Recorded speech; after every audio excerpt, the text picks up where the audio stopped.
تم لیلا کو شادی کے لیے کب پرپوز کرو گے؟ اس نے جیمن سے پوچھا۔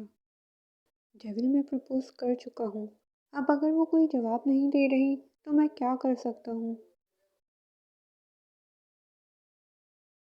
ہم کچھ دن کے بعد کہیں آؤٹنگ کا پلان بناتے ہیں، وہاں تم لیلا کو پرپوز کرو گے، ڈیول نے آرڈر دیا۔ اوکے سر، اور کوئی حکم؟ جیمن مسکرایا۔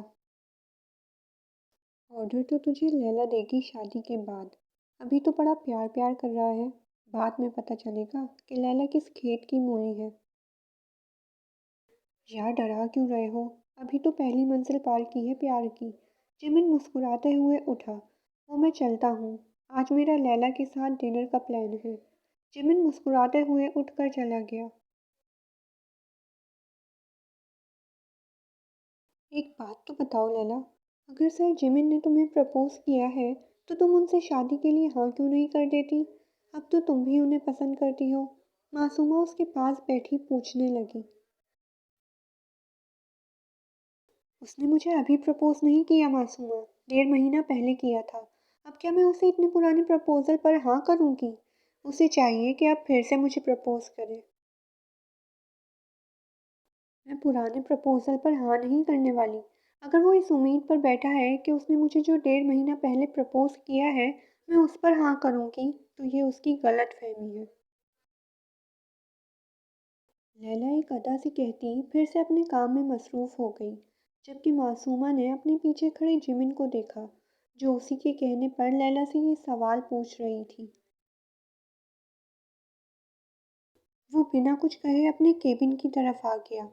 میڈم کو 1.5 مہینے والا پرپوزل پرانا لگ رہا ہے، اب پھر سے پرپوز کرنا پڑے گا، وہ مسکراتے ہوئے بولا، کیونکہ اسے امید تھی کہ اس بار لیلا انکار نہیں کرے گی۔ صبح ٹیہنگ کی آنکھ کھلی تو وائن اس کے بالکل قریب سو رہی تھی۔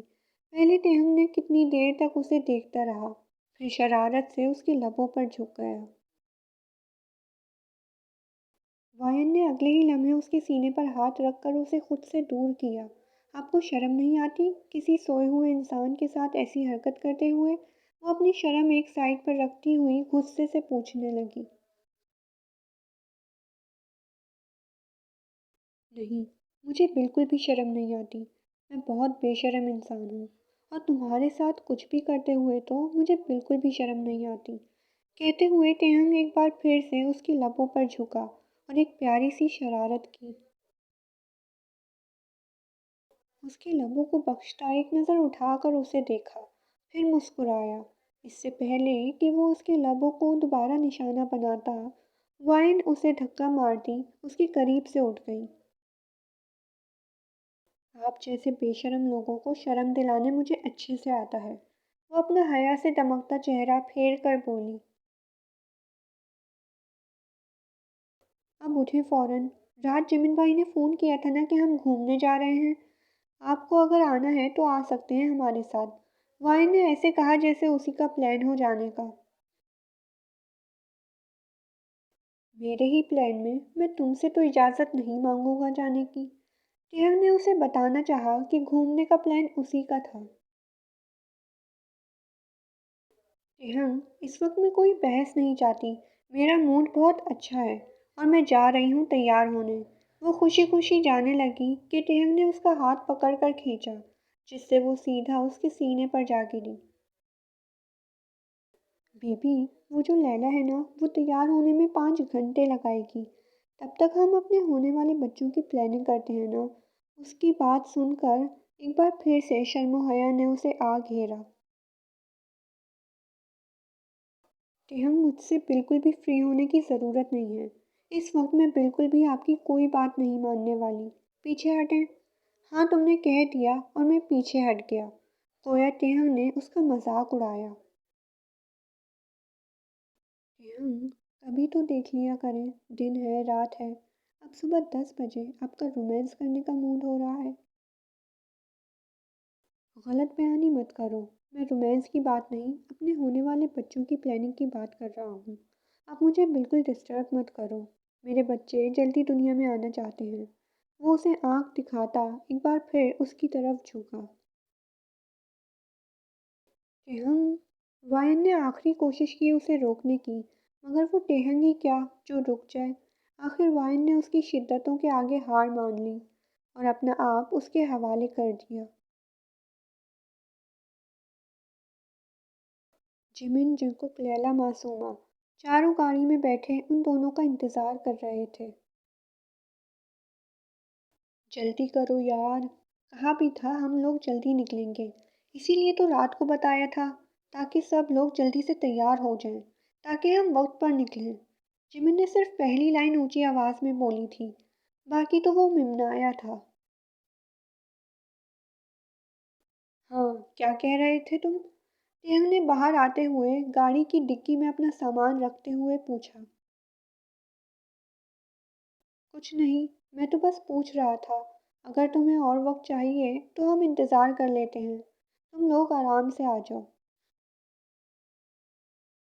جمن کی بات پر جنکو کا کہکا بلند ہوا۔ اسے کیا دورے پڑنے لگے ہیں؟ تیانگ نے جنکو کو کہکا لگاتے دیکھ کر پوچھا۔ دفع کرو ڈیول، تم تو جانتے ہو اس پاگل کو۔ جمن نے اس کا دھیان بٹایا جب وائن بھی جلدی سے باہر آ گئی۔ آج ٹہنگ کی منمانیوں نے انہیں بہت لیٹ کر دیا تھا۔